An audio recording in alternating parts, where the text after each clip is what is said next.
during training days, hanggang sa maging idol ko, doon niya kinumpos yun yung process talaga. As in, yung damdamin niya when nadadown siya, doon niya binuhos lahat sa pagkakompose. So, sana na-feel niyo din yung damdamin niya nung kinanta na yun.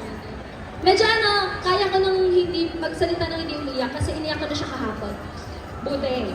Actually, yes. Yes, sir. So ready ka na for today? Anong gagawin? More questions. Uy, ba't ako lang? Okay, Ano? Ako na estudyante dito.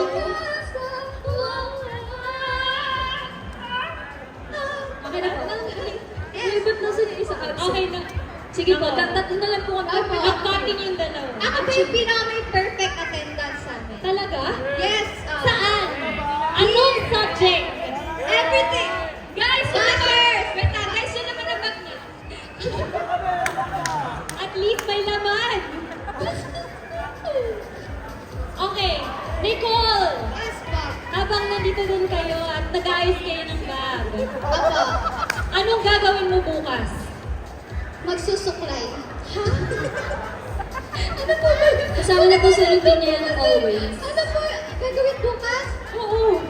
May plano ka ba bukas? Ay, meron! Ha? Ha? Aalis ka, diba? Ah, saan ka pupunta? Kinabukasan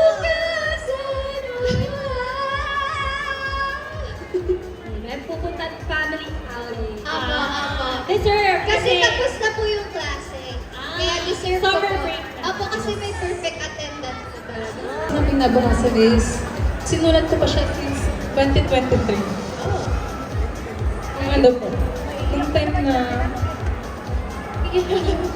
Sige, bulay ako magsasabi. syempre, starting pa lang kami. Hindi pa namin sure if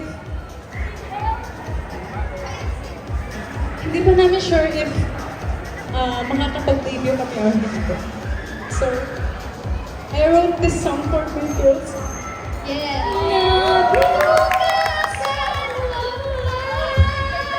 Sabi ko kay Ate Pearl, lagyan niyo ng ganun. Wawa!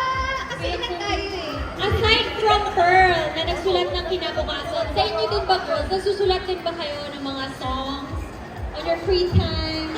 During break, sabi mo nga, Nicole, Yes. Actually po, yung mga bowl pala sa pero yung iced coffee po kasi, okay. yung iced coffee guys, it was composed by Sir Daniel Taberna and also the lyrics and the melodies are may abag po ang Pixie Girls doon. And Opo. for the next songs, abangan niya